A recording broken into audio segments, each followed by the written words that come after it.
بسم الله الحمد لله والصلاة والسلام على رسول الله وعلى آله وصحبه ومن والاه أما بعد. السلام عليكم ورحمة الله وبركاته.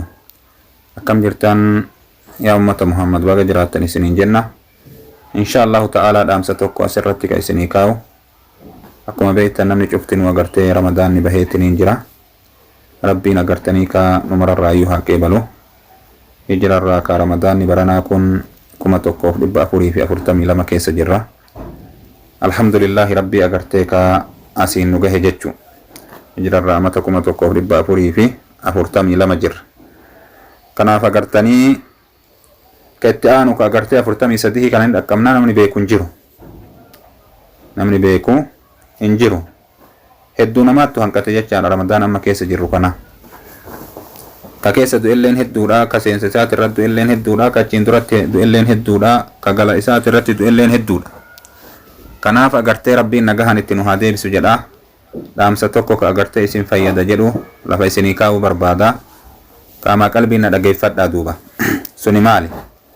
Gaafa nabiin kenna du'an salawaatu rabbii wasalaamuhu alayhi Abuu Bakri Siddiiq waan jedhe alaa man kaana ya'budu Muhammadan sallallahu alayhi wasallama namni agartee kaa nabi Muhammadiin ka gabbaru taate fa inna Muhammadan qad maata jedhe.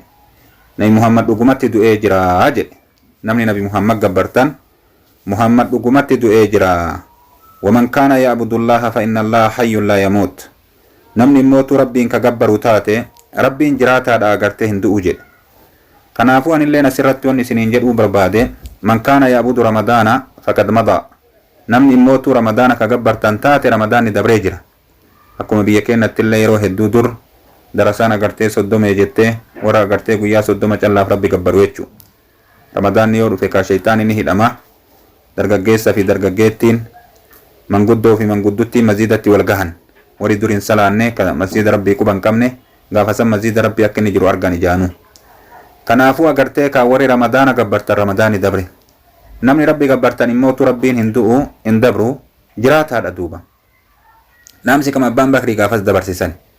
Kanaafuu wanni isiniin jechuu barbaadu asirratti nama soomana barbaade fillee soomanni isaa hafaadha. Maaliif jennaan nabiin kenna alayhi salaatu wassalaam ji'arraa guyyaa 3 soomuu karaa nuu godhee dabre torbaanirraa guyyaa 2 soomuu karaa nuu godhee dabre guyyaa tokko soomanii guyyaa tokko cabsuu karaa godhanii dabran jechu. Soomana nabiyyanaa Daawud irra caalaa soomanaati jedhanii.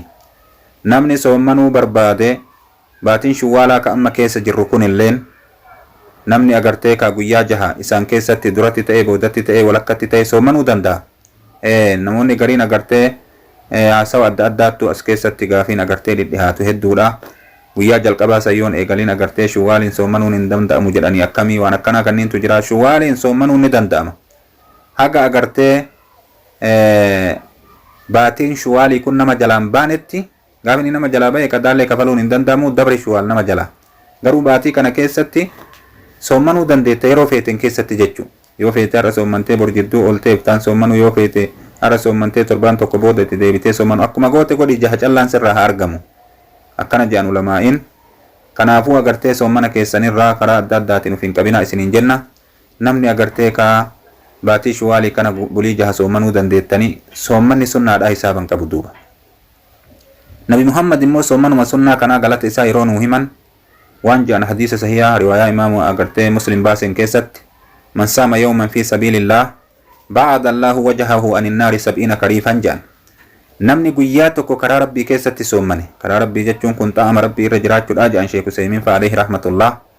Namni guyyama tokko karaa rabbii keessatti soomane rabbiin fuula isaa ibiddarraa fageessaya deemsa amata 70 lafa amata 70 fagaatu rabbi ibiddarraa isa fageessaa. Akkana jechuun namtichi ibiddaanuu waliin argu jechuu warra jannataati.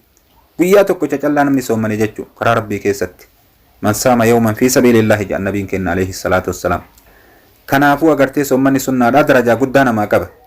Dhaabbannaan halkanii akkasi. Ammaan kana taraawiya namuu salaataa bahe tahajjuda namuu dhaabbatee salaataa bahe achi booda akka waan salaanni halkanii hin jirre akka waan salaanni agartee ka tahajjudni hin jirre namni ofirraa dhaabee jira jechuudha. Akki kun dogongora. Salaata halkan illee ka'a yeroo cufaa. Nabi Muhammad salaata halkanii kana ramadaanaaf ramadaanaan alatti illee raka'aa 11 isaa inuma salaataa jette Aisha radhiyallahu anha wa ardaaha. Kanaaf jecha raka'aa agartee 11 dandeette salaatte raka'aa takka callaa rakaatee dhaabbatuu dandeette, raka'aa sadi dandeette, shan dandeette, torba dandeette, sagal dandeette, 11 dandeette, haga rabbi irraa sii laaffise salaati qarima godhuudha wanni barbaachisu jechaadha boodarratti. kanaaf yaa obboleewwan keenya galata guddaa namaa qaba salaanni halkanii.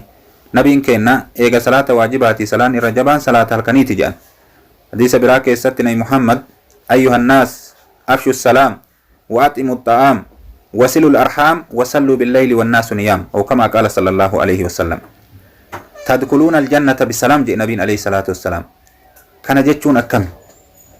salaamtallee facaasaa jedhan salaamtaa waliin jedhaa jechuu ma'anan. wal nyaachisaa jedhan nyaata wal nyaachisuun kunillee khayrii guddoo qaba nama miskiina fa'a kaassatan. akkasuma duuba rahima keessan maxxanfadhaa jedhan halkan ka'aa salaataa jedhan nabiin keenya.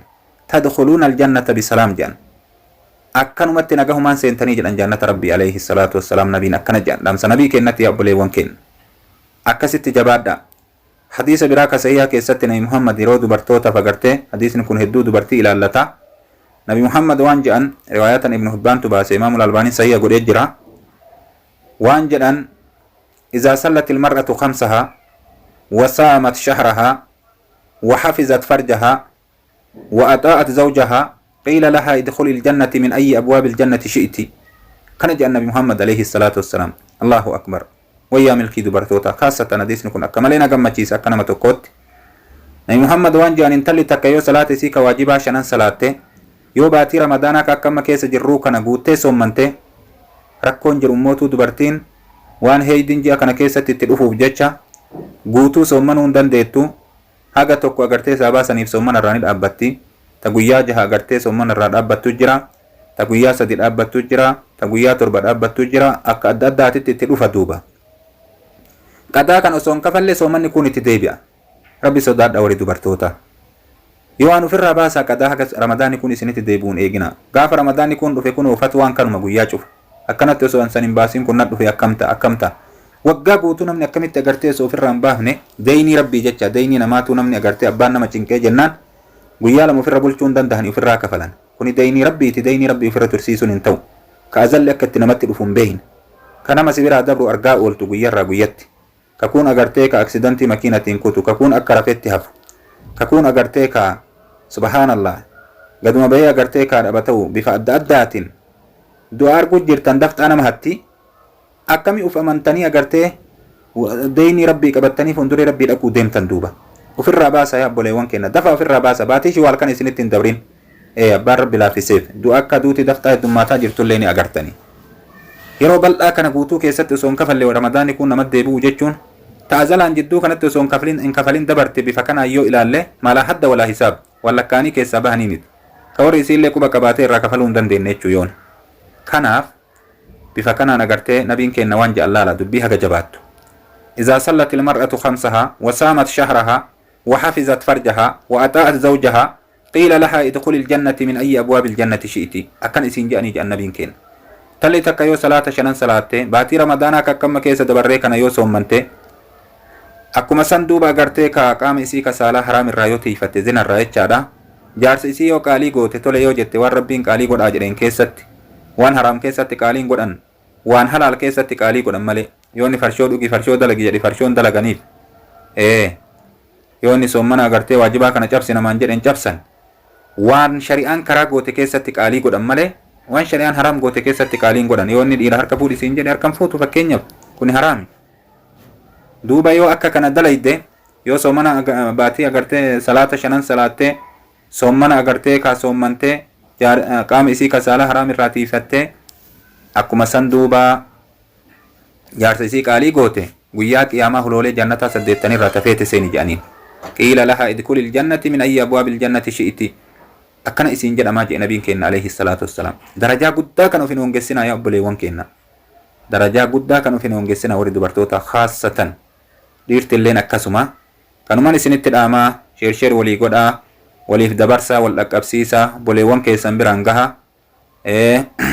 الدال على الخير كفائله جاء نبي عليه الصلاة والسلام نمني كيري رتنا ما كجيلتي أكو نما كيري سندلا جيتي جاني كان أبجت أجرتي كيري تن ولا كبسيسا أك أنا في سن اللي قلت أرجنو ولي دبرسا سايبان كيس أمر أبو دبرسا gorsa akka isinii ta'u jechaadha. Assalaamu alaikum warahmatullahi wabarakaatuhu. Ma assalaam ila liqaa.